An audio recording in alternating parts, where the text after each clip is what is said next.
welcome to another episode of Movie Bollocks. This is where I talk bollocks about movies. I mean, the title is self-explanatory, obviously.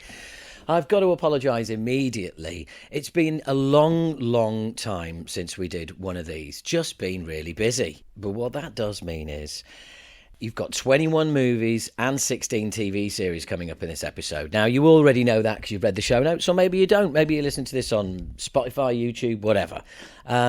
The other thing I've got to apologise for is if you're hearing any banging or sanding in the background. Unfortunately, next door having some work done, and this is the day I've got to get this done. I can't let it go any longer, so I'm just going to have to plough on through. It's a gorgeous day outside. I want to get out there, and I want to get away from the drilling and the sanding and the banging, to be honest. But first of all, I am going to dedicate some time to getting through these movies with you guys. As always, just my opinion.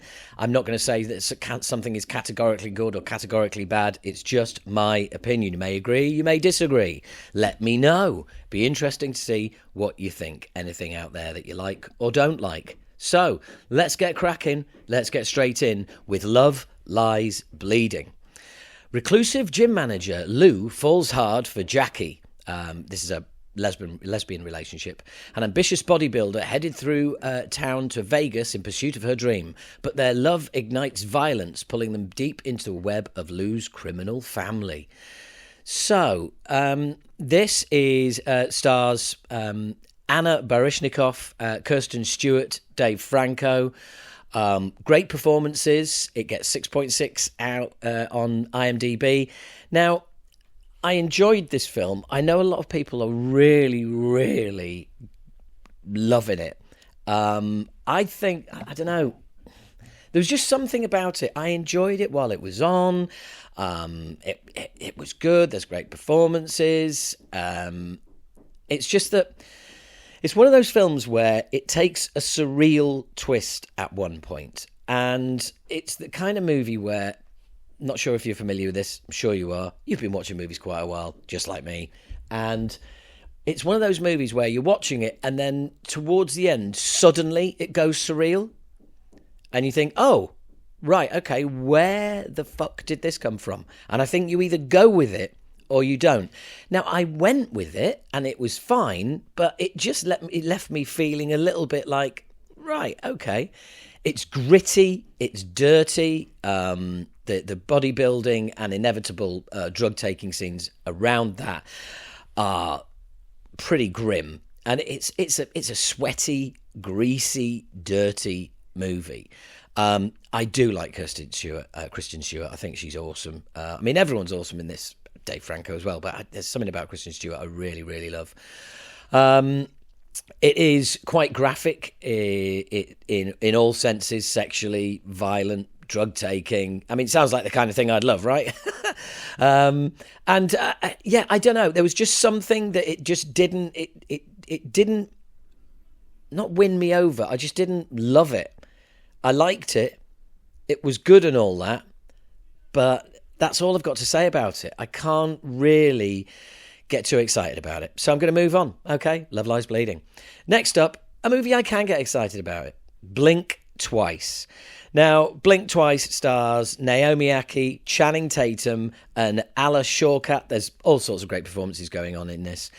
I especially like Channing Tatum because he is just especially creepy in this movie. Like I said, it's called Blink Twice. You've also got a great not a cameo, more than a cameo by what's his name? That's really annoying, isn't it? When you just go like, no, don't know it. Looking at his face, known him for years. You know, who the hell do I think? Okay, so Haley Joel Osment is also in it. He's great. Christian Slater, yeah, he's great and repulsive all at the same time. As is Channing Tatum. This is a different kind of role for him. Is this movie when tech billionaire Slater King, which is the aforementioned Channing Tatum, meets cocktail waitress Frida at his fundraising gala, he invites to join him and his friends on a dream vacation on his private island. As strange things start to happen, Frida questions her reality. The reality is excellent. The way this movie is paced is brilliant. It's 1 hour and 42 minutes, and you know something is going on that isn't on screen, but you can't figure out what it is. What is it with those snakes? What's the score here? You know, and it's too good to be true to start with. You just think Channing Tatum, he's got to be too good to be true. And spoiler alert, yeah, it is. The trailer of this movie is you having a good time? ? And yeah, everyone seems to be having a good time until they're not. It gets 6.5 out of 10, obviously, on IMDb. And I really, really enjoyed it. There is a twist, and it's delivered just really well, beautifully paced. Channing Tatum is especially creepy as this billionaire who's just like, yeah, everybody come to my island. Yeah, hang out, chill, it'll be great. Whether there's a nod to like Epstein in there and all that, I don't know. There's no kids in this movie, thank God. But there is a lot of women invited to an island to party with guys, and yeah, the staff seem a bit odd, and it all starts. I mean, it's too good to be true to start with, and then you go with it, and you think inevitably this is going to go pear-shaped, but you never know what kind of pear it's going to be. And yeah, really, really enjoyed it. Blinked twice.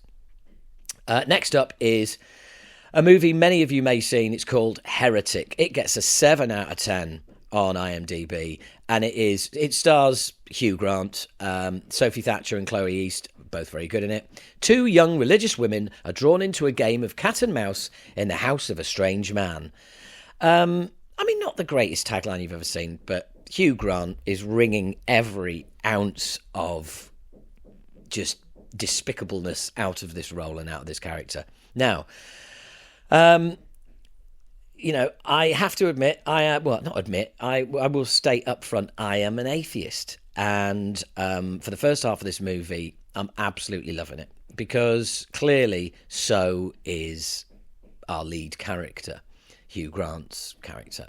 And he just systematically pulls religions apart, and just kind of breaks them all down to their constituent parts, and how about one religion is just ripped off another one, and blah, and you know, it's all the same story. Yeah, and then so how can they all be true? No, they can't, etc. It's very good, very good, very good, from a theological point of view.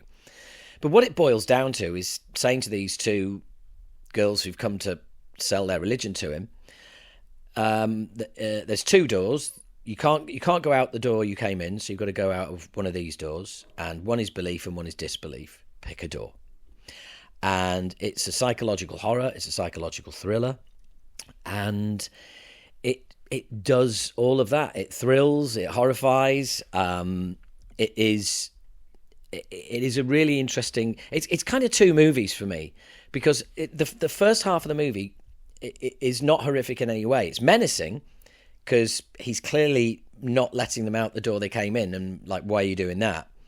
And he quite quickly realised, or the girls quite quickly realised, that this guy is not as nice as he appears to be, and maybe his wife is not in the kitchen making pie. Maybe he doesn't have a wife at all. But the first half of the movie is a study in an atheist challenging 2 religious people about their religions, and appearing to know more about belief and how religion is structured than they do.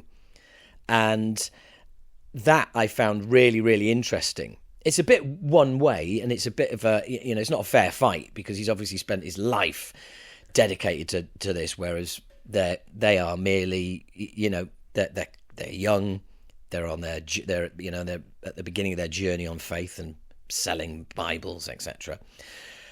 So it's kind of interesting up to a point. Then it becomes a bit like a cat with a ball of string. You just think like, oh, fucking hell, he's like, yeah, all right, mate, we get it. You're not into religion. And I mean, I'm an atheist, but I was kind of like, okay, you know, this is a bit unfair now.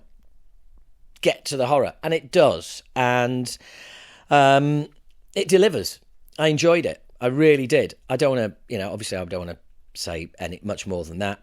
They come in, he chats to them, offers them a door each. What happens next? You got to find out and watch it. But I really enjoyed it. Would I go back to it and watch it again? I mean, I might watch the first half again. I think the first half is better than the second half. It's actually, for me, it's a better psychological thriller than it is a psychological horror. There you go. But 7 out of 10. There you go. Next up is The Order. 6 out of 10 on IMDb. A series of bank robberies and car heists frightened communities in the Pacific Northwest. A lone FBI agent believes that the crimes were not the work of financially motivated criminals, but rather a group of dangerous domestic terrorists. This stars Jude Law and Nicholas Hoult and Ty Sheridan. It's based on a true story. It is directed by Justin Cazul. I don't recognise. I don't recognise the name. Maybe he's made some films that I'm also aware of. Let's have a look. He also made Snowtown and Macbeth in 2015. No, so don't know anything he's done before, but I really enjoyed this. It is set in the 80s, and it's flawlessly depicted. True story. Nicholas Hoult in the lead role is absolutely brilliant. Well, is he in the lead role, or is it Jude Law? Jude Law is great as well. He's not playing the normal, Jude Law character. He's got a nice, big, thick, bushy moustache. He's a bit of sort of not a tired cop, but a very dedicated one. And he seems to see things from a different angle. And Nicholas Hoult is basically, he's a member of a far-right group that aren't far-right enough. So he goes off and creates his own and ends up pissing off the own organisation that he left. It's incredible to think that this is based on a true story, because it's not that long ago and it's quite scary, and it's also a kind of, it almost hints at an underbelly of America that you believe is potentially about again. So it's, I absolutely loved it. I would watch this again. It comes in at 4 minutes short of 2 hours. It's got everything. It's got bank robbers, it's got racism, it's got car chases, it's got violence, but all of it being underscored by the fact that it's actually a true story makes the whole thing even more unbelievable and believable at the same time. Great performances, and just, I hate to say this, but kind of good fun, which is like, I'm sorry, but it is. And again, the pacing. Anything that comes in at 2 hours and does not drag for a minute, it's got a great rhythm to it. It really has. Even when there are scenes that are purely establishing characters, they are great as well. And I'm just full of praise for it. The Order. And I think you can get that on. It comes free on Prime or Amazon, on Prime or Netflix. I think possibly Prime. One thing that is on Prime with your membership that is free, that gets 7.4 on IMDb, that has won Oscars. It's Conclave. I saw this before the Oscar nominations came out. Saw it last year, and straight away, as when you're watching it and you're watching Ralph Fiennes, Stanley Tucci, John Lithgow, etc., you just think, this is acting. This is happening. When Cardinal Lawrence is tasked with leading one of the world's most secretive and ancient events, selecting a new pope, he finds himself at the centre of a web of conspiracies and intrigue that could shake the very foundation of the Catholic Church. It's worth all the noise that you've heard.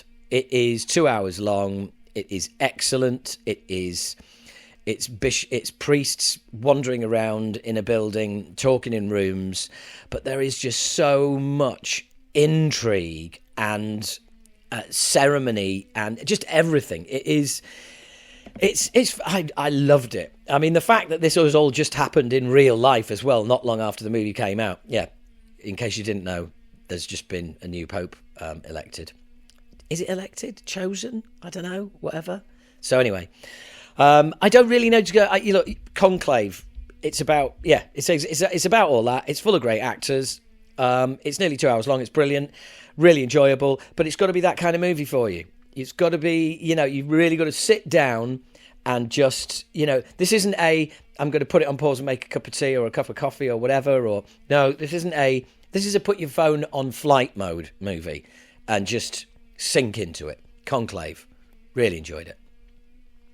Next up, Sleeping Dogs. This couldn't be more different. This is an 18, it's 1 hour 50 minutes long, and the main star is Russell Crowe and Karen Gillan. Yes, her ex of Doctor Who. An ex-homicide detective with memory loss is forced to solve a brutal murder only to uncover chilling secrets from his own past. Now, I have spoken to some people who've seen this and gone, wow, I really enjoyed that. I really didn't expect to enjoy that as much as I did. I didn't think Russell Crowe did decent movies anymore, blah, blah, blah. And others, if you're me, I thought it was about a 5 out of 10. It gets 6.2 on IMDb. I thought it was about a 5 out of 10. Average, maybe a 6 for being slightly above average. Maybe not the 0.2, definitely. 0.2, way too much. No, over the top. But I've changed my mind. Maybe a 6, okay? It is it's exactly what it sounds like. You know, Russell Crowe appointed to you get the impression straight away.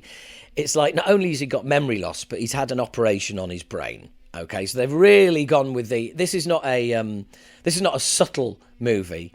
No, when it comes to this kind of thing, it's not like, oh, he might have dementia. Oh, we're not sure. Like the other movie I covered a while back. Which was absolutely brilliant, and the irony of which I can't remember the name, the lead actor or director. Oh, that's it. It was Michael Keaton, that movie that he did. Yeah, you know what I mean. So anyway, is it? Look, right, I'm going to have to put this on pause and find the movie out because it's going to annoy me. And God, if it's annoying me, it's annoying you. Hang on. Yeah, it was Michael Keaton. The movie is Knox Goes Away. I think I've seen it called something else somewhere as well. Great movie. That gets a 7 out of 10. Okay, and this gets a 6.2. Well, I thought it was worth more than 7. Anyway, this is Sleeping Dogs, Russell Crowe. Had an operation on his brain. Yeah, it's not good enough in this movie to say, oh, he's suffering from dementia. No, we've actually got to have full on. He's got bandages around his head, has to wear a beanie, just to make the point that he's got a problem with his head, in case you didn't notice. I kind of felt like I always knew where this was going, and that's where it went. So it didn't get as much from me as maybe others. I kind of felt like, yeah, I know where this is going. It's only a matter of time. Yeah, I was right. That's where it went. But if you like to be kept guessing or not, you might be able to work it out straight away. But it is one of those. It's one of those whodunits, and except he's got dementia, so hence it's supposed to make the whodunit even more difficult to figure out. Well, it either does or it doesn't. It's up to you. That's it. Sleeping Dogs. Next up is Slingshot, 1 hour and 48 minutes, starring Casey Affleck, Lawrence Fishburne, and Emily Beecham. Now, really, it's Casey Affleck and Lawrence Fishburne carry this movie. An astronaut struggles to maintain his grip on reality aboard a possibly fatally compromised mission to Saturn's moon Titan. So yeah, it's these guys in a pod traveling through space. It reminded me a bit of Moon, except that's on the moon, and it's a guy on his own for a long time. At least you think he is, and then this is a guy moving through space on his own, or is he with his mate, or is he not? It gets a 5.7. I found it a bit dull. It didn't earn 1 hour and 48 minutes, really. I mean, this you could have been done in 85 minutes and had a lot more impact, if you ask me. But yeah, I mean, Casey Affleck and Lawrence Fishburne, eminently watchable as always. You're always going to, it's always great seeing them on screen. But ultimately, it left me a little bit, like space, cold. So there you go. That was Slingshot. Next up, a movie that should need no introduction, but I will have to introduce it, otherwise you won't know what movie I'm talking about. I mean, that'd be stupid, wouldn't it? A 6.7 on IMDb, Smile 2. About to embark on a world tour, global pop sensation Sky Riley begins experiencing increasingly terrifying and inexplicable events. Overwhelmed by escalating horrors and the pressures of fame, Sky is forced to face her past. Now, a lot of people have said what a great movie this is and how it went in they weren't expecting the the Smile franchise to go in this particular direction. I will admit that I possibly wasn't in, I don't know, the right frame of mind, the best mood for this movie, whatever that is. But I didn't particularly enjoy it. I found it a struggle. And my problem was, as great as Naomi Scott is in the lead role, she just reminded me way too much of Miley Cyrus. And I just didn't give a shit about her character. It was like, oh, poor pop sensation. Oh, is your life hard? I don't fucking care. I mean, yeah, I just couldn't buy into it. I know there will be people who've seen that movie, who've seen Smile 2, absolutely love it. And don't get me wrong, I enjoyed the first movie. I went into this possibly with higher expectations than I should have. I always say about your own expectations ruining movies, and maybe this is one. But yeah, I just couldn't buy into the lead character. I didn't care about her at all. I didn't care about her. I didn't care about her problems. I didn't give a shit, which means that you don't care about the movie because she is central to it for the reasons I've described. So there you go. Sorry if you liked Smile 2. You're right, I'm wrong, but yeah, just didn't work for me. Maybe I'll try again sometime when I'm in a better mood. And now from 2019, a movie called The Operative. Stars Diane Kruger and Martin Freeman. There's also Cass Anvar in there as well. A woman is recruited by Mossad to work undercover in Tehran. I really enjoyed this. It's nearly 2 hours long, but it didn't feel like it. Gets a 5.8 on IMDb. I think that's a little bit harsh. I think it's well above average. It's about exactly. I mean, a woman is recruited by Mossad to work undercover in Tehran.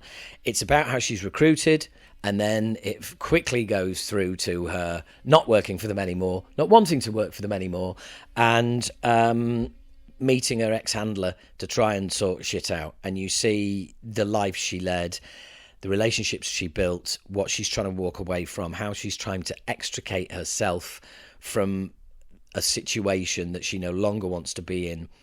But when you're working for Mossad, you're never going to be in control. They are. And for me, it was kind of like, it almost had that, based on a true story ring to it. I really enjoyed it. Martin Freeman's really good in it. I can take or leave Martin Freeman. Sometimes I really like him, other times I really don't. In this, it's cool. He's her ex-handler, and you kind of see two sides of him. You see the side where he's her mate because he's a handler. You also see a side of him where he's a duplicitous prick because he works for Mossad and he's trying to recruit her, and giving her half the truth and stuff like that. And ultimately, it's quite a thrilling climax as well. And I really enjoyed it, and I think it's worth a lot more than the 5.8. But hey, I didn't like Smile 2, so what do I know? That's called The Operative. Next up is Getaway. Now, this is the frankly very difficult to achieve comedy horror. It's described as a dark comedy, a comedy, and a horror. Well, that's how it's tagged on IMDb. A family's vacation to a remote getaway takes an unexpected turn when they discover the island they're on is inhabited by a serial killer. There you go. So, I mean, it's quite open. Stars Nick Frost and Aisling B, who are really good together. And honestly, what I liked about this movie was the comedy. Nick Frost and Aisling B together are really, really good. They are they work really well together. Maisie Ayres as the daughter and Sebastian Croft as the son, Sam. They're both really amusing as well. The kids are great and funny, genuinely funny. I was like, oh right, this is like zipping along nicely. But as is always the way with a comedy horror, it's either funny and not horrific, or it's either horrific and not funny. But rarely are they funny and horrific. And for this one, for me, The comedy works better than the horror. And to be honest, I then started thinking, like, even the comedy's getting on my tits now. But I'm just finding the whole thing a bit fucking irritating. And yeah, it just, all of a sudden, you just like, all the boxes are being ticked, you know. Someone says something, someone drops a plate and it smashes, or, you know, it's just, after a while, it's just like, oh, fucking hell, I know what scene's coming next. And yeah, it just didn't, it just didn't work for me at all. And it's written by Nick Frost. Fair play. That's probably why it's funny. And it nods to so many other movies of this kind, of this type. But there's nodding, yeah. If you nod to other movies and go like, oh yeah, that's it. But after a while, you start going, well, hang on. I just fucking know what's going to happen because this scene is from that movie, this scene's from that movie, this scene's from that movie. Are you actually going to do anything original? Oh no. No, you're not. No. Okay. Well, you know, thanks for trying. 5.3. Next up, actually, do you know what? I'm going to skip the order and I'm going to move Inbred next to that. Now, Inbred is from 2011, so we'll forgive it. It's an hour and a half long. It's set in a Yorkshire village, hence the name Inbred. Very funny. As a Yorkshireman, I find that thoroughly offensive. Racists. 4 young offenders and their care workers visit the remote Yorkshire village of Mortlake, which prides itself on keeping itself to itself. A minor incident with locals rapidly escalates into a blood-soaked, deliriously warped nightmare. Stars Joe Hartley, James Doherty, Seamus O'Neill. But for me, I found the star of the show was Joe Hartley. She is brilliant. You might recognise her from Dead Man's Shoes, all sorts of UK movies. Absolutely love her. Again, and this one is tagged comedy, horror. And again, I found the comedy better than the horror. And again, it's just scene after scene of, I've seen this before. And so if that's what you want, if that's what you're going for, then great. It's, you know, it's not original in any way. It's just the absolute usual. Load of people turn up to a village who aren't from there. Oh, there's going to be problems, isn't there? Yes. And I mean, I'm sure that you probably had, like, you know, it was written by Alex Shandon and Paul Shrimpton.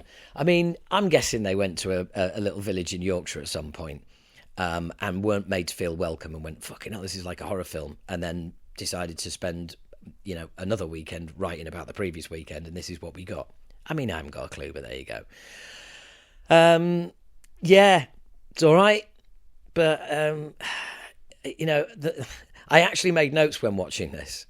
I know, amazing, right? Me making notes. I actually made notes, and the notes were not very funny, not very scary, not very good, and not very bad. Just you know, it is what it is, really. So yeah, I mean, yeah, I put that on the poster. Not very funny, not very scary, not very good, not very bad.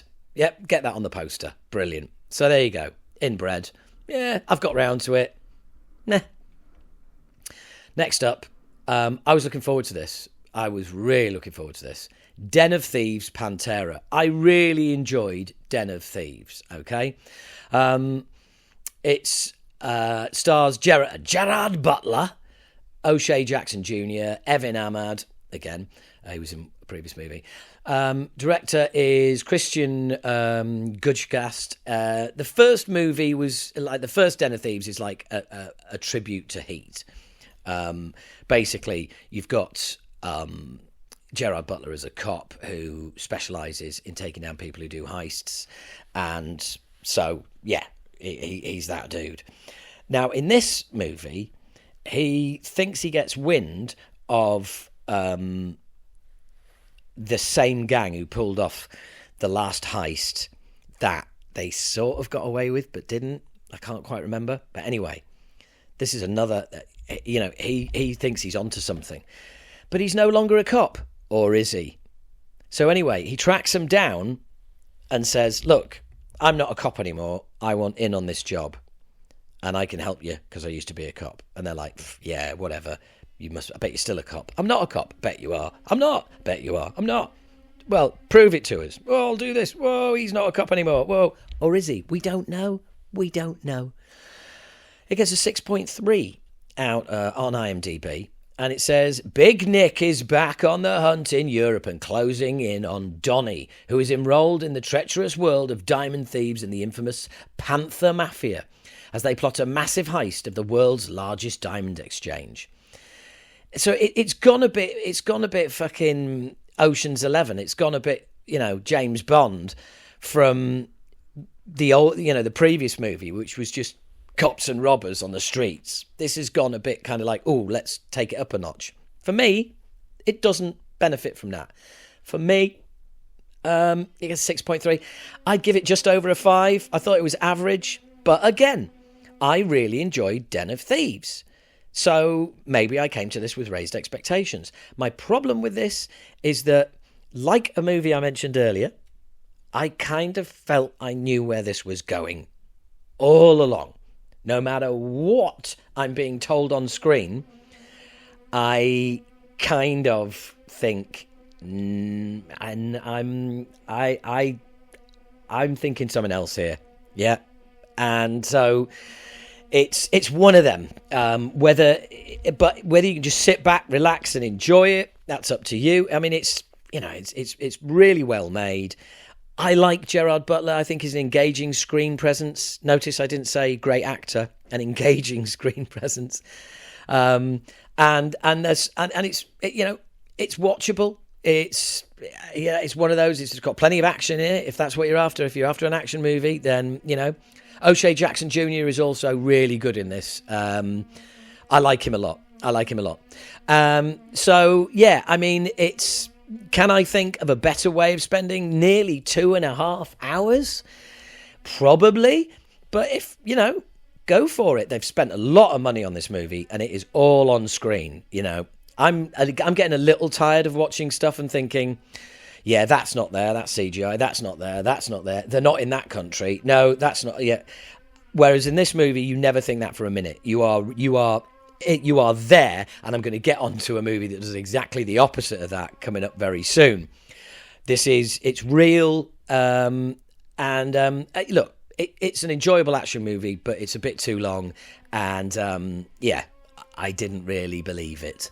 So there you go. Not believe it or believe in it, I don't know, whatever, okay? But it's up to you. Would I watch it again? Do you know what? I would actually watch it again. The trailer is playing in front of me on IMDb as I'm looking at it, and I'm thinking, do you know what? I think I would watch that again, just if nothing else, to see if it gets me this time. Now I know where it's going, for sure. Am I going to watch it again? Yeah, I might well do that. So next up is Laws of Man.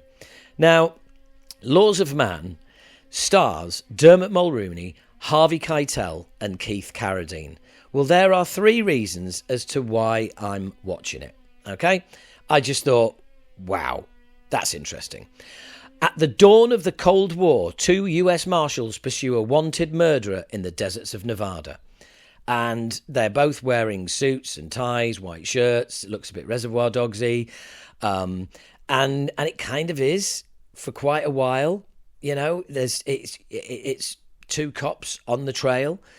It is, get in, get out, 1 hour and 38 minutes. I always think leave 5 minutes for, credits at the end. You're looking at 1 hour, 33 minutes. This should be pretty cool. I'll watch it.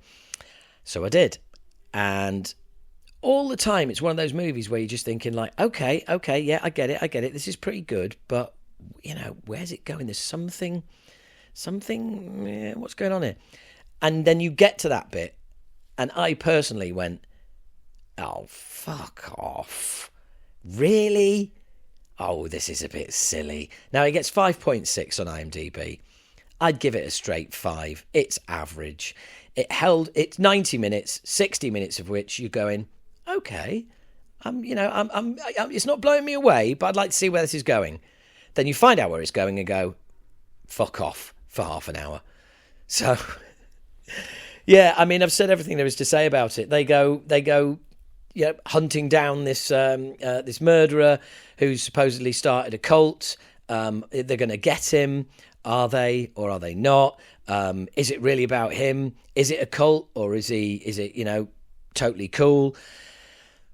I mean, all questions that you get answered, and laws of man. Not impressed. Next up, September the 5th, getting 7.1 on IMDb. During the 1972 Summer Olympics in Munich, Germany, an American sports broadcasting team must adapt to live coverage of the Israeli athletes being held hostage by a terrorist group. You've seen Munich, if you have, the Spielberg movie, which is about the same events. This is very different. This is exactly as it says. You are mostly in a booth with the director and journalists. Occasionally you go out and you see what's going on outside as they send a reporter out and blah blah. But this is about and there's also genuine footage contained in some of this movie. This is about real events, but it's about the coverage. It's about, hey, let's go and cover sports. Oh shit, we're covering terrorism. How do we do this? Do we cover it like sport? Does anybody know what to do? Have we got what the fuck do we do? What are we allowed to broadcast? How do we get somebody over there? Are we allowed to film this? Should we film that? I don't know. And it's just fascinating. 1 hour, 35 minutes. Absolutely drawn in. It is a really, really different take on real events. Events that I was shamefully unaware of exactly what happened. And if you don't know, do not fucking look it up. Just watch it. It's called September the 5th. And I thought it was just a really, really great piece of work. Peter Skarsgård, John Maggiaro, Ben Chaplin. I really, really enjoyed it.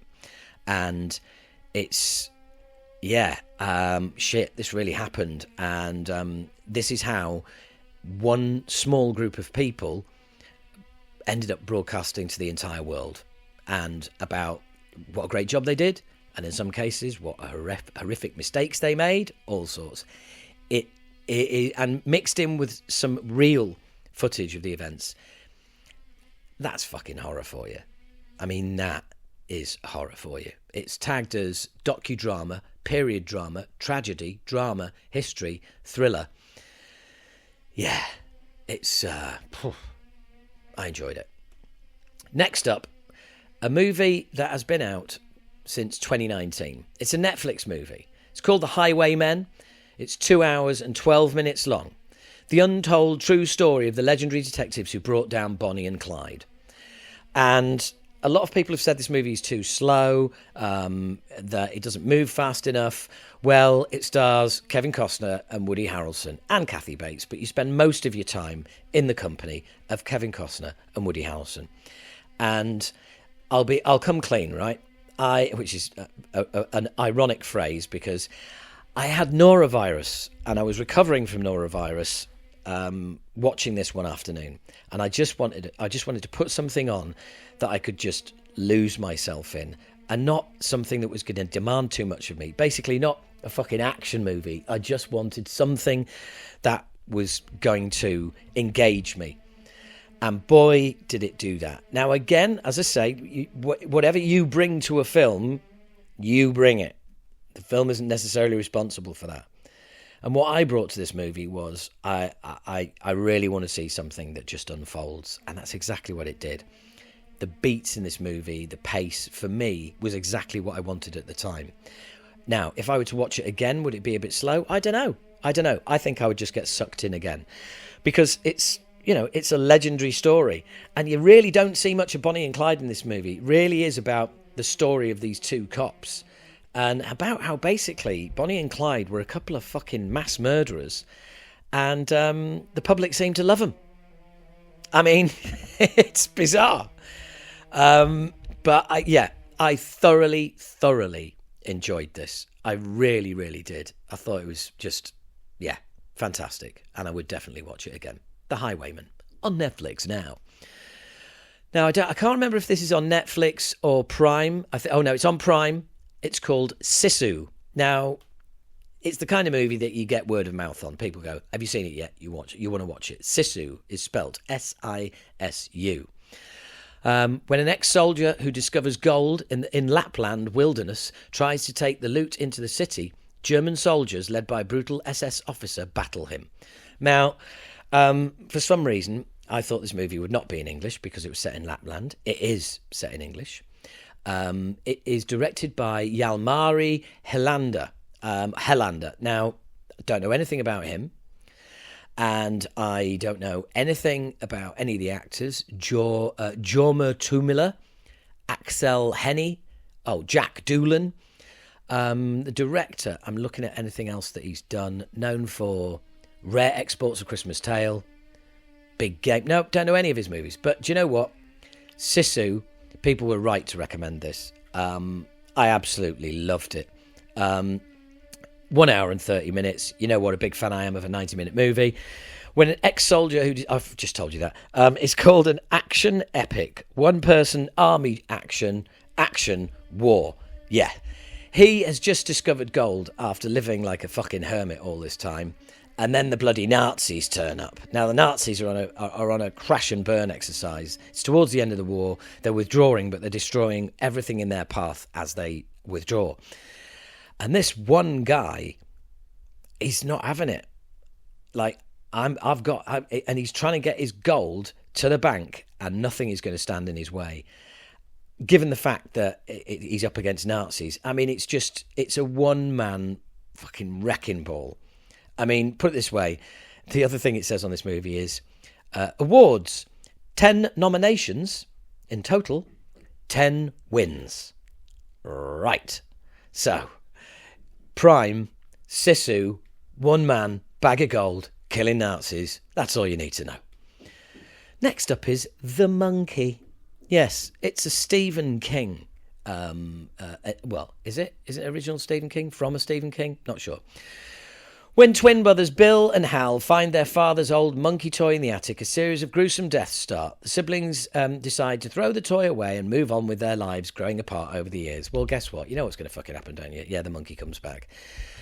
I mean, yeah, right as it is originally a Stephen King. I think this is one of those things that is better off as a book. If anybody remembers the movie Magic, starring Anthony Hopkins, and as a ventriloquist artist, is he a ventriloquist or is the dummy alive? We don't know, but we're going to find out, believe you and me. Well, it's that kind of film. And to be honest, I just found it a bit predictable. It was just a bit kind of, okay, yeah, it's all right. There's some funny bits in it. There's some horrific bits in it. It just, yeah, I kind of just felt like, I seem to be saying this a lot.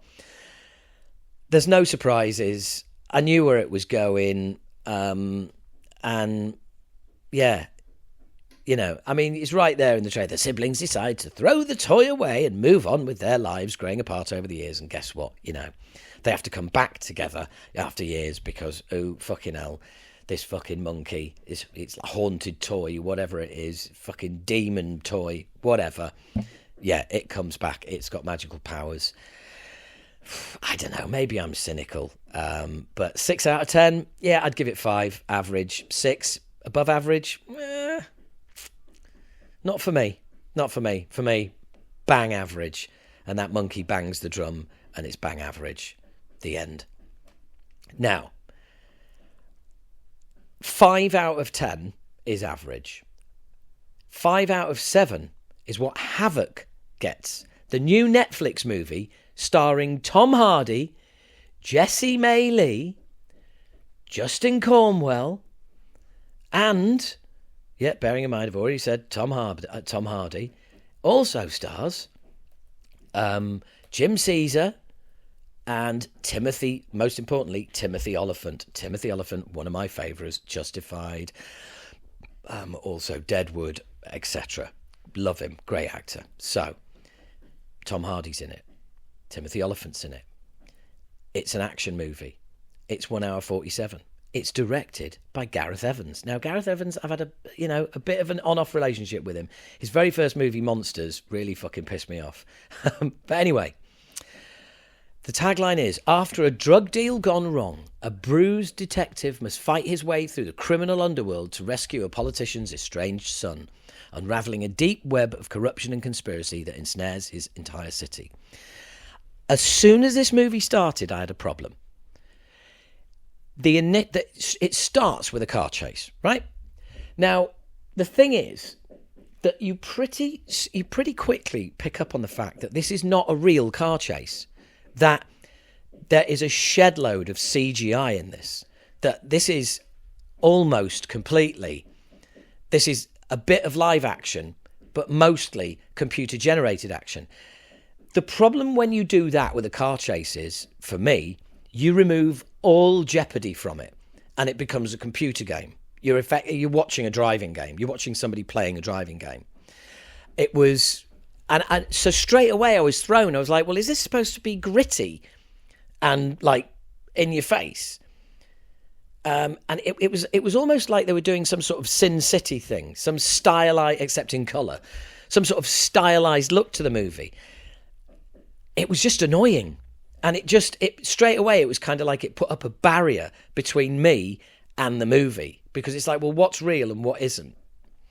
And from almost the first word of dialogue, it is cliche after fucking cliche. There's a scene very early on with Tom Hardy and his partner, and she goes, and his new partner, she says, well, as your partner, and he looks at her and goes, hey, you ain't my fucking partner. You ain't my partner. And you just think, oh, right, okay, so in about an hour 10, hour 15, you're going to say, you are my partner. Yeah, it's going to be one of them. It's going to be like, oh, she's possibly being shot. He's telling that, something like that. It's also partly martial arts in this movie. But again, after the ridiculousness of the car chase, you start wondering, well, are these martial arts or is it speeded up? Is this being done through CGI? By the way, Forrest Whitaker is also in this movie. How the fuck? Obviously that's how it got made. And Gareth Davis is the director. Hang your head in shame. Sorry, Gareth Evans. Hang your head in shame. It's fucking shit. Sorry. I think it's fucking shit. Just cliche after cliche after cliche. He's a cop. He's got a broken marriage. He has to go and buy a present for his kid because he forgot, and it's his kid's birthday. And he rings his wife. Can I come round and give it? Oh, have you got him a present? Have you? Oh, yeah. Well, you're a deadbeat dad. Well, at least I've got him a present. Yeah, on the day. You're not here for him. It's like, oh, fucking, how many more fucking times have I got to see this cliche bollocks? It was just absolute fucking dog shit. And not so bad it's good. Not, oh, I'll watch that for a laugh. No. Not at all. So go in with massively reduced expectations after my fucking rant, yeah? And you might enjoy it. But for me, it was just the biggest pile of fucking cliche shit I've seen in a very, very long time. Such a waste of a cast. Such a waste of money. Really, honestly. Fuck everybody involved, hang your head in shame. Even Tom Hardy. He's not phoning it in, but the character he's been given is so one fucking dimensional. There's nothing he can do with it. It's that thing. It's the beat up cop thing, Just bollocks. The only thing that's missing is that all the other cops hate him because he grassed on a load of cops who were on the take. That fucking cliche. Anyway, bollocks to it. Havoc, have fucking not. Next up, Holland. Movie called Holland. Yes. It's new to Prime. You can watch it with your subscription. A woman's picture-perfect life in quaint Holland, Michigan, crumbles when she and a friend uncover a twisted secret in their midst. Now, that's a fairly accurate description. This movie gets 5 out of 10, and I'm not quite sure. It stars Nicole Kidman, Matthew McFadden, and Gael Garcia Bernal. They are all very good in it. And, Hooray. It's 1 hour 50 minutes. Take 5 minutes off for the credits as always. That gives us 1 hour 45 minutes. Okay? I noted on screen it is 1 hour and 11 minutes. Yeah? So that's only 34 minutes from the end of a 1 hour 45 minute movie that you actually finally find out what is going on. What the big fucking secret is. And I've had to wait 1 hour and 11 minutes for this to be revealed. Up to that point, it's just a bit self-indulgent. This is a classic example of, I mean, again, you could have made this 90 minutes and it comes in at 1 hour 50. And, I mean, no. Just no. For me, that first 2/3 of the movie drag. I mean, I was enjoying it up to a point. I thought, like, any minute now. Oh, right, okay. Oh, now, is it now? Ah, right, no. Oh, we're going to fix it. No, okay. Oh, right, they're getting together. Are they right? No, nothing's happening there. Okay. Oh, now this is fucking. Oh, now we're talking. This isn't. Oh, it's a dream. Ah, bollocks. Okay, right. Oh, is this it? No. Right. Okay. And honestly, you watch the trailer and you just be like, fucking hell, I'm going to watch this. This looks great. 1 hour and 11 minutes before really you get to the nub. And for me, nah, that's too long. 5 out of 10. Yeah, that's generous. That's for the performances, really. Everyone can do better. Everyone involved must do better.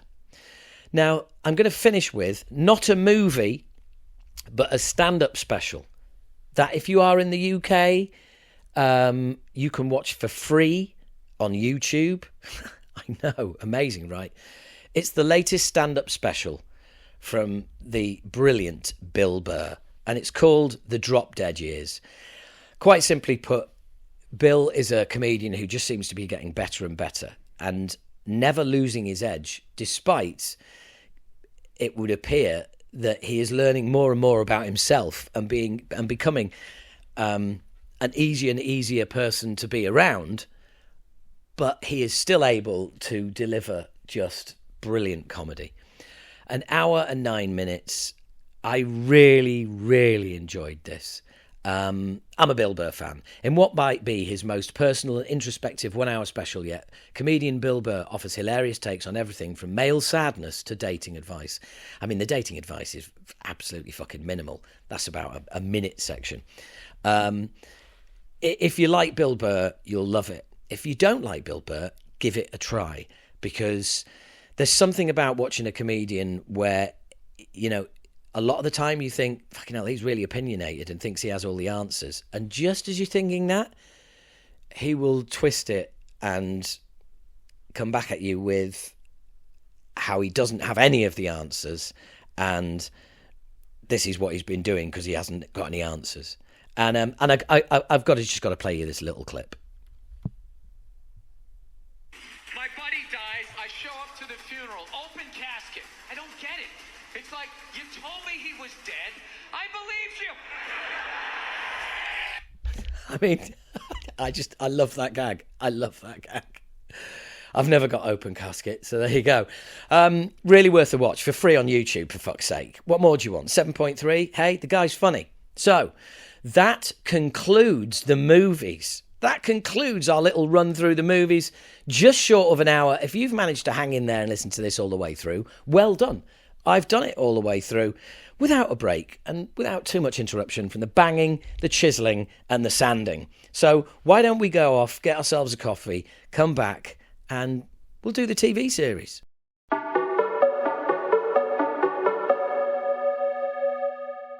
Okay, have you got your coffee? Good. Well, a ceasefire in hostilities between the sander and the chiselling and the hammering means I'm going to get through this as quick as possible. And just to let you know, it's 14 TV series, not 16 as previously mentioned.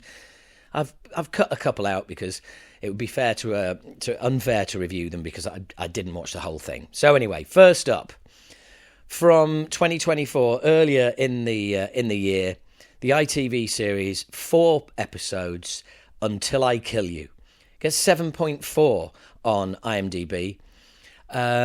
Delia Balmer, an agency nurse, met Sweeney, who confessed to killing his ex-girlfriend. He attacked her before evading capture. Balmer rebuilt her life to confront Sweeney 7 years later after he was arrested for another murder. That's a bit of a shit description. Anna Maxwell Martin in this movie, who plays Delia Balmer, this is based on a true story, is absolutely brilliant. And to be fair, so is Sean Evans as the abusive boyfriend/killer. It is superb. I absolutely loved this. 4 episodes, 45 minutes each. It seems to fly by and you can't believe it's happening. It's based on a true story, as I previously mentioned.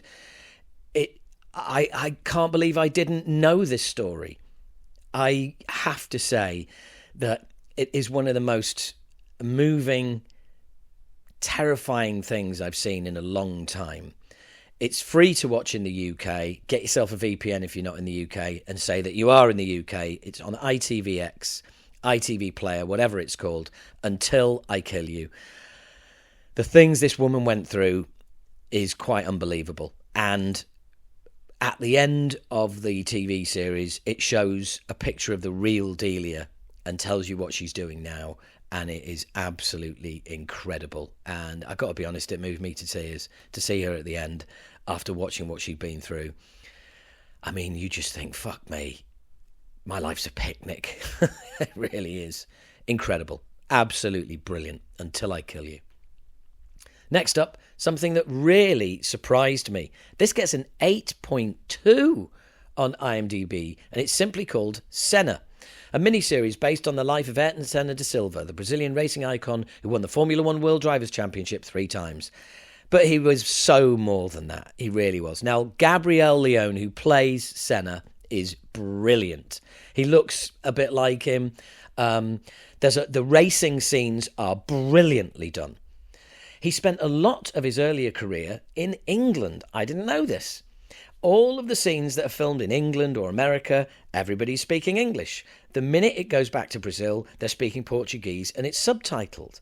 And it is superb. I really didn't expect to get much out of this. I thought, I know the Senna story. If you've watched the documentary and you think you know it all, no. You need to watch the series. 6 episodes, and I chomped through them in 2 days. 4 episodes in one day, 2 episodes in another. There's just no flaws in it. Normally with something like this, it would be the racing, but even the racing is brilliantly recreated, and the scenes in England are amazing, and the scenes of everybody looks like they should do. The guy who plays Alan Prost looks like Alan Prost. It's amazing. They've even got Murray Walker and James Hunt, the famous UK commentating duo from those times. They've even got actors to play them that look like them. There's real footage involved as well, and I as you can guess, I loved it. I really did. Senna, very, very cool. Now, American Rust. There are 2 series of this. I've just watched the second series, despite the fact that, actually, it did come out in 2024. It's spanned over 3 years. Stars Jeff Daniels and Maura Tierney. Very, very cool. A compelling family drama that explores the tattered American dream through the eyes of complicated and compromised Chief of Police Del Harris in a Rust Belt town in southwest Pennsylvania. If you haven't seen any of this, it's worth diving into first season. There is 19 episodes available at the moment. I really, really enjoy it. It is basically it's not ethically compromised, but a compromised police chief. In the first series, that's who he is. In the second series, he's kind of taken a back seat, although things just turn around. It is that kind of working class American drama, showing a gritty underbelly and, people who basically are struggling in middle America, in the Rust Belt, and things that they have to do. They have to compromise their principles to survive.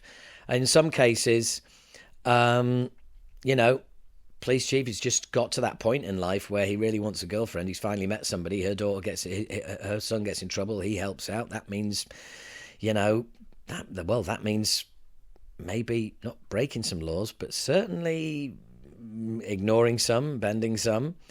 And the second series is about big business coming to town, offering people a lot of money, but there's strings come with those presents. Strings are attached, and people are going to die again. And what do we do now? Running all the way through this is a cop that worked with the precinct chief of police that thinks he knows what's happened and thinks he knows everything and is determined to expose everything. But I think it's gone a little bit beyond him being a cop and become a lot more like being obsessed. All sorts of things at play here. Murder, intrigue, deceit. It's just, really, really roars across the screen. I love it. Really cinematic. American Rust. If you haven't watched season 2 yet, get it. If you haven't watched season 1 or 2, it's definitely worth a watch, in my opinion. Next up, from 2022, Suspect. Now, I was fascinated by this. In this series, it stars Anne-Marie Duff, Ben Miller, and James Nesbitt. Yeah, there are 16 episodes. Okay, and I've only watched season 1. Season 1 is it's. Let me have a look. How many episodes is it? It is 8 episodes. The episodes are only 25 minutes each. All follow James Nesbitt trying to find out. He goes to a mortuary for what he thinks will be a routine ID check, only to discover the body is that of his estranged daughter. So he then spends the next 7 episodes trying to find out what happened. Each episode is a different person. Danny, Susanna, Harry, Ryan, Giselle, Maria, and Nicola. First episode is called Jackie. And he's going to see all of these people to find out how his daughter could have ended up in that mortuary and if they had anything to do with it. Pacing brilliant, 24 minutes per episode. Absolutely loved it. It's a Channel 4 series, but I think I watched it on Netflix possibly, and just really enjoyed it. Some people not that big of fans of James Nesbitt. I like him, and in this he is really watchable, and there's some great acting going on, and it just keeps moving. I mean, in this first series, you've got James Nesbitt, Richard E. Grant, Ben Miller, Anne-Marie Duff. I mean, these are people who are, very good at what they do. So, season 1 of Suspect, really enjoyed it, chomped through it very, very quickly. Now, Star Wars Skeleton Crew, another edition of the Star Wars franchise. This stars Jude Law. And this is very much Star Wars for kids. This is Star Wars light. 8 episodes, 42 minutes each.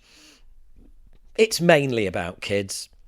And Jude Law's in there as well. And I've got to be honest, I just found this, it's for kids.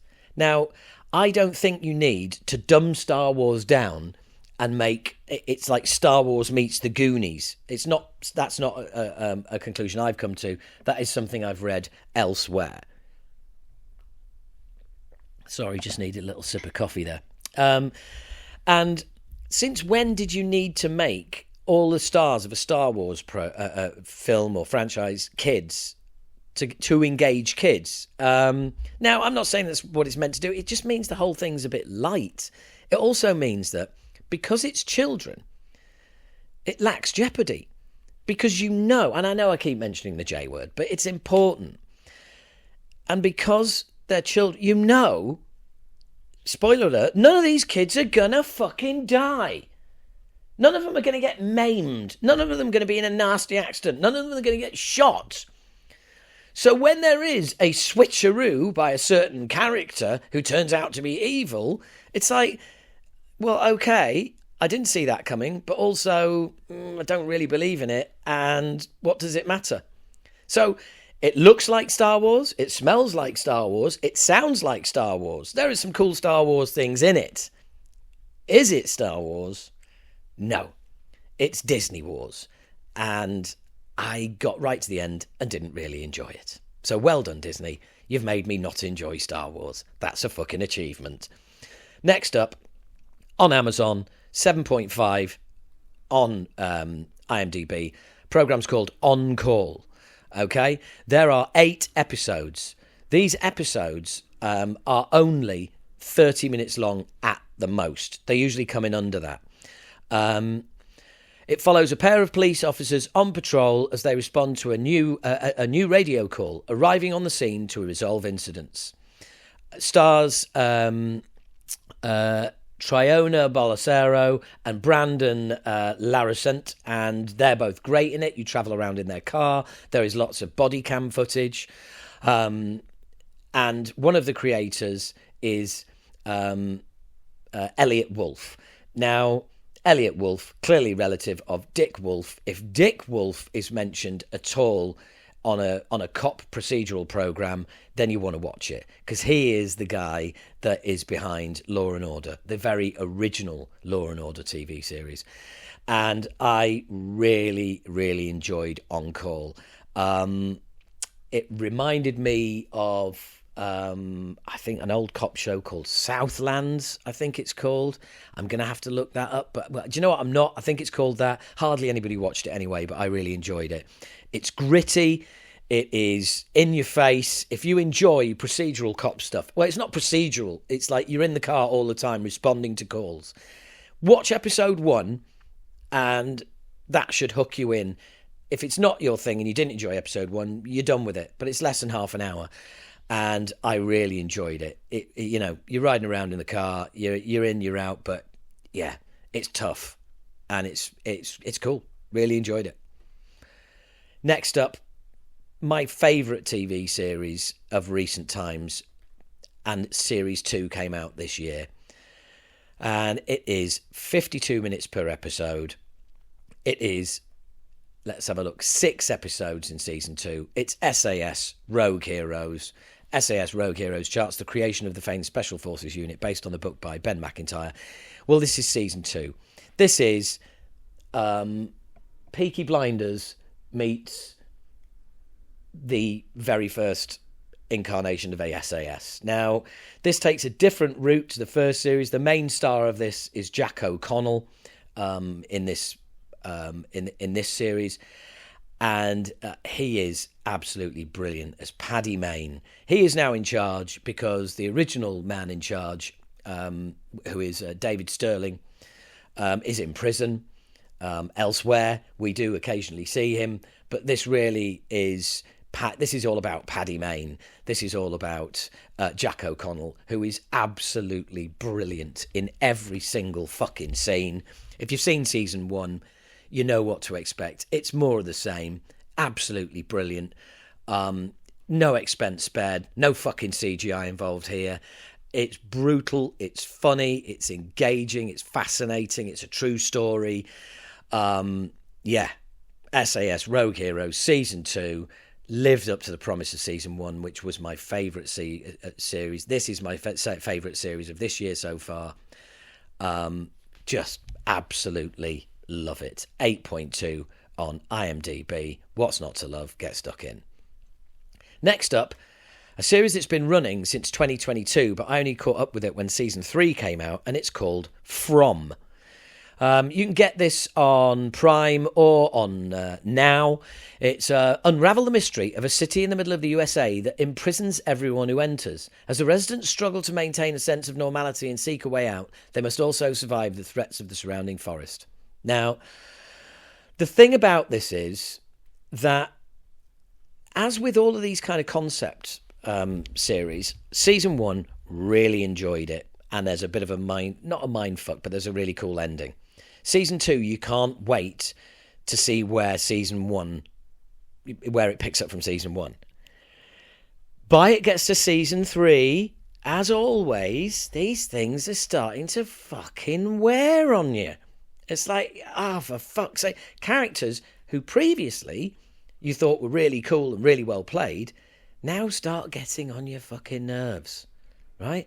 So it's one of them. So basically, there's a character called Victor, played by Scott McCord. Now, in the first 2 series, you're thinking like, okay, yeah, Victor, he's a slightly damaged. He's been a kid. He's grown up in this, town that imprisons people that you can't escape, and that would mess with anyone's head.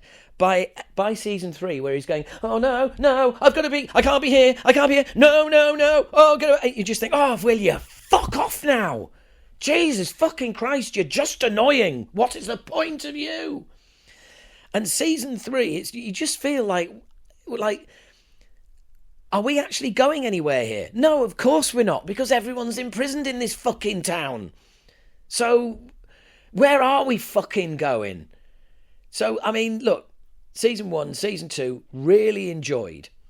Season 3, I was looking forward to, but I did find myself halfway through going, oh, fucking hell, really? I mean, like, this is just getting on my nerves a bit now. So, I don't know, guys.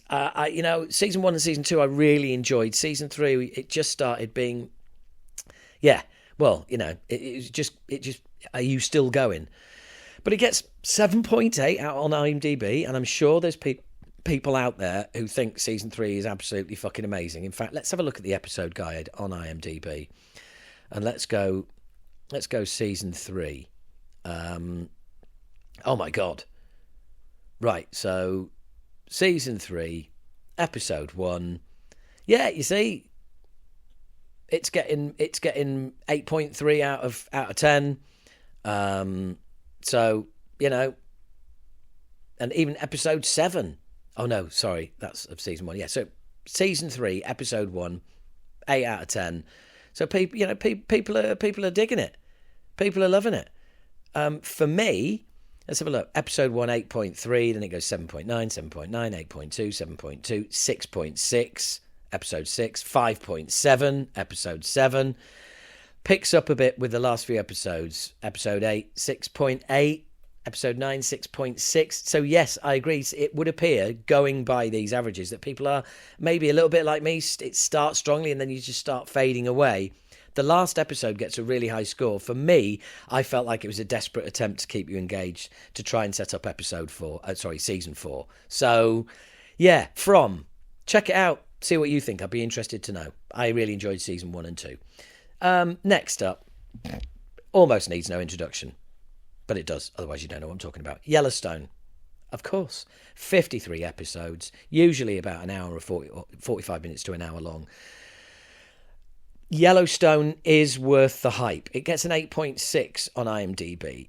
It stars Kevin Costner, but he's not really the star, as anybody who's seen it will know, because the real star is Kelly Riley. She plays his daughter, Beth Dutton. She's an English actress. She's fucking brilliant. But everyone's fucking brilliant in this.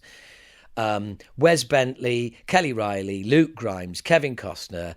I mean, just everybody. Anybody that you can mention in it is brilliant, including Taylor Sheridan, who is in it, actually in it as a character. He created it. He wrote it. He's a fucking genius. Just find a way. I think the first 4 series or the first 3 series have come on to... the first 4 series are on Netflix. Season 5 is still only available on Paramount. Apparently you can also watch it on Prime. Just absolutely loved it. Drew me in. Absolutely fucking loved it. I mean, it's right up there. It's right up there with your Breaking Bads, your Game of Thrones, your 24s, your Sopranos. It's not like any of them. I'm just saying that it's of that quality. It really is. The writing is absolutely superb. And how you know it is that good is that they've gone backwards and done a kind of prequel set in 1923 to show you how the Dutton family actually, get hold of the Yellowstone ranch And that stars Harrison Ford and Helen Mirren, for fuck's sake. I mean, come on. If that isn't a guarantee of fucking brilliance, and it is brilliant, by the way, then what doesn't? The Duttons face a new set of challenges in the early 20th century, including the rise of Western expansion, Prohibition, and the Great Depression. I mean, come on. Again, created by Taylor Sheridan, because it's his universe, or as somebody put recently, it's his world and we're all just living in it, because this continues, by the way. There's also another series available about the Duttons. It's just fucking brilliant. 1923 is into season 2 at the moment. I'm about halfway through it. It's as good as season 1. Timothy Dalton's in it, as well as, I'm just seeing a clip there now, and I'm thinking, bloody hell, let's just have a look at the cast here, because the people I've got to mention, it's not just Harrison Ford and Helen Mirren. Right, it's Harrison Ford, Helen Mirren, Brandon Skellner, Jerome Flynn, yes, he's in it. Robert Patrick, he's in it. I mean, people just keep popping up and you're like, oh, him. Timothy Dalton is in it. It just keeps coming, because everybody wants to be involved in this, because everybody wants to be involved with something that Taylor Sheridan is doing, because the quality of what he creates and the quality of his writing is just, at the moment, unsurpassed by anybody. It's fucking brilliant. 1923. Now, not connected to the Duttons in any way, but also created and written by Taylor Sheridan. Fuck me, does this guy do anything but work? Is the TV series Landman. Only available on Paramount. Well, it's available on Prime as well, but you got to buy it. Landman stars Billy Bob Thornton and Annie Larter and Jacob Lofland. And again, I mean, this gets what? An 8.3, 8.2 on IMDb. And, oh yeah, who else is in this first series along with Billy Bob Thornton? Oh, would that be John Hamm? Yes, John Hamm's in it. Oh, fuck me. Really? Is that who I think it is? Yes. It is who you think it is. Well, who is it that you think it is? I'm desperately stalling to get to the person, but I will eventually. Don't worry. Come on. Where are we? So, it's just, look, it's full of stars, right? And it's absolutely fucking brilliant. It really is. Demi Moore, by the way, that's it. Yeah, Demi Moore is John Hamm's wife in this. And who's brilliant, because you only ever see him on the phone to Billy Bob Thornton. Oh no, they do actually meet in person a couple of times. So anyway, look, I really enjoy this Landman. I haven't mentioned anything about it yet, have I? Apart from brilliant writing, etc. It's really interesting because it's not anything I've ever seen before, and it's just, well, the logline is a modern day tale of fortune seeking in the world of West Texas oil rigs. But this is on the ground oil rigs. This is you finding out, but this is land rigs, okay? In West Texas, they're drilling for oil on land. And it is fascinating. The clashes of cultures, the explosions, people dying, legal cases, families falling apart, families coming together, and just Billy Bob Thornton is amazing in it. I can't speak highly enough of it. It's not like a modern day Dallas or something like that. No.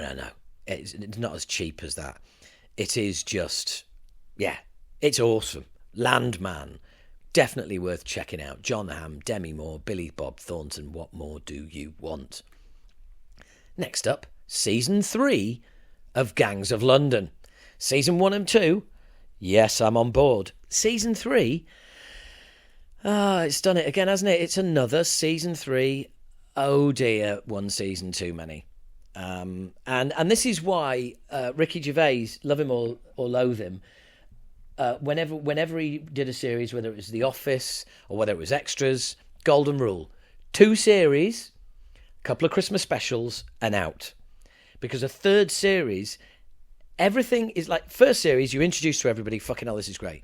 Second series, oh right, this is them again. Oh, yeah, what's picking up? Oh, right, yeah, cool. Third series, you've done everything there is to do in season 1 and 2. This is now different people killing each other. But it's just, you know, so that's why, again, coming back to Yellowstone, to make any series be able to constantly hold your attention over 5 series, that's a fucking amazing achievement. Gangs of London, season 1, season 2, loved it. Season 3, I just felt like it was more of the same conversations, but between different people. And yeah, I just kind of like, by the end of it, I was just like, do you know what? Even the people I was rooting for, I don't like anymore. Why don't you all die? Why don't you all just fucking die? You're all scum. You're all criminal scum. So there you go. Now, on Amazon, a new series starring Kevin Bacon.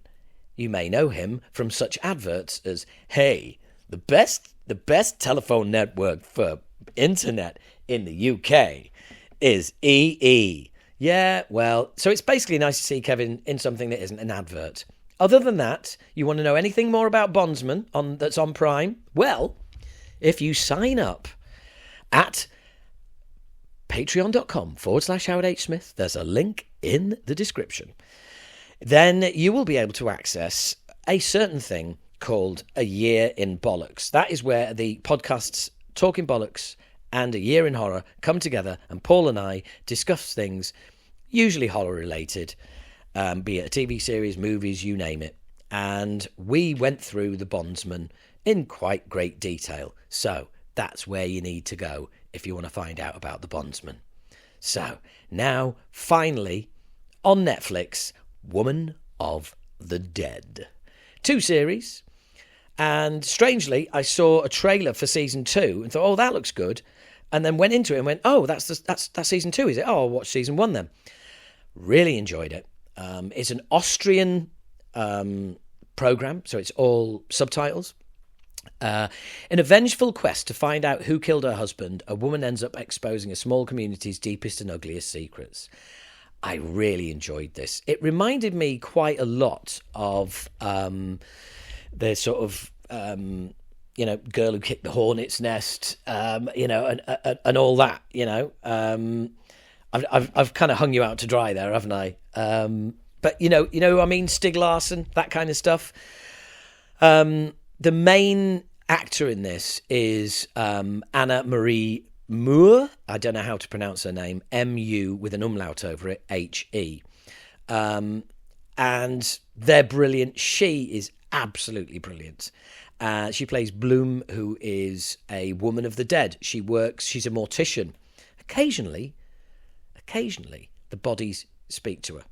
And do you know what? It's not weird when they do. It's... This TV series manages to achieve so many things and make them seem normal whilst being in an environment that you've never been in before and watching subtitles. And I really, really enjoyed it. I'm halfway through season 2. I'm enjoying that. Season 1, Woman of the Dead. I really, really, really enjoyed it, as you can tell. 45 minutes per episode, 6 episodes, and I chomped through those in double quick time. It gets 6.8 on IMDb. So, there we are. That is movie and TV bollocks done and dusted for another episode. Coming in at just under 1 hour and 25 minutes. I don't think that's too bad. As always, just my opinion, as I said at the beginning. So, if you find something you like, let me know. If you find something you hated, let me know. If you agree, let me know. If you disagree, let me know. Just, tell people that this is yet another different podcast that you get on the Talking Bollocks feed. Hope you've enjoyed it, and hope you find something to your liking. Thanks for stopping by. Speak to you next time. Cheers.